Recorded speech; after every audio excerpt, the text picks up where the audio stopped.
মানুষ এখন চামড়া ছেড়ে সিনথেটিকের দিকে ঝুঁকছে, কারণ বিশ্বব্যাপী মানুষের বাইং ক্যাপাসিটি ড্রপ করেছে। অ্যাকচুয়ালি চামড়ার ব্যাপারটা আমার না, এটা বাণিজ্য মন্ত্রণালয়।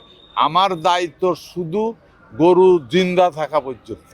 আপনি ভুলে যাবেন না আমি প্রাণী, হ্যাঁ, আমি বাণিজ্য নয়। তারপরেও এটা একটার সাথে একটা জড়িত। চামড়া কিন্তু একটা নির্দিষ্ট সময়ের পরে উইদিন 4 to 5 hours চামড়ার ভিতরে পচন ধরে। এটা পচনশীল পণ্য। দ্রুততম সময়ে লবণ দিতে হয়। হয়তোবা দেখা গেছে কেউ হয়তো এমন হয়েছে সকালে গরু জবাই করেছে, সারাদিন এই গরমের মধ্যে ছিল, ওই দিন রৌদ্রটাও ছিল প্রখর, হ্যাঁ, সারাদিন ছিল, কেউ হয়তো ওর কাছ থেকে কিনে নিয়ে গেছে বিক্রি করার জন্য, তখন সন্ধ্যা হয়ে গেছে। ইন দ্য মিন টাইম চামড়ার ভাষায় বলে হেয়ার সেল, মানে পচন ধরে গেছে।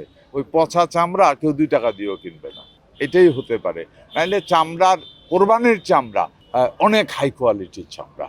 হ্যাঁ, আমি তো এই জগতেরও মানুষ এখনো আছি। সো আপনারা জানেন আমার জুতার ফ্যাক্টরি আছে, সুতরাং চামড়ার সাথে আমারও সম্পর্ক। চামড়া অনেক ভ্যালুয়েবল, এবং শুধু ঈদেই যে চামড়া হয় তার 60% এবি কোয়ালিটির চামড়া হয়, অনেক হাই কোয়ালিটি। এটা এমন হওয়ার কথা না, ওই কারণে হয়তো চামড়া দেশের চাহিদার উপরে নির্ভর করে না, চামড়া আন্তর্জাতিক বাজারের উপরে নির্ভর করে। কারণ আমরা যেই চামড়া উৎপাদন করি তার বেশিরভাগই রপ্তানি হয়ে যায়, অথবা রপ্তানিমুখী শিল্পে সরবরাহ করা হয়, একই কথা, রপ্তানি হয়ে যায়। হ্যাঁ, বিশ্বে অর্থনৈতিক একটু তালমাতাল অবস্থা তো আছে বিশ্ব এই মুহূর্তে, এটা তো অস্বীকার করার জন্য নাই। আমার নিজেরও তো ওই লাইনের যে জড়িত, যেহেতু আমি আছি, আমি জানি মানুষ এখন চামড়া ছেড়ে সিনথেটিকের দিকে ঝুঁকছে, কারণ বিশ্বব্যাপী মানুষের বাইং ক্যাপাসিটি ড্রপ করেছে।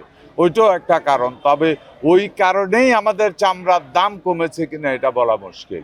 এটা আমি এই মুহূর্তে এখানে দাঁড়িয়ে, এটা কমার্স রিলেটেড। আমার মনে হয় এই জন্য আপনাদেরকে খুব ভালো উত্তর দিতে পারবে কমার্স মিনিস্ট্রি।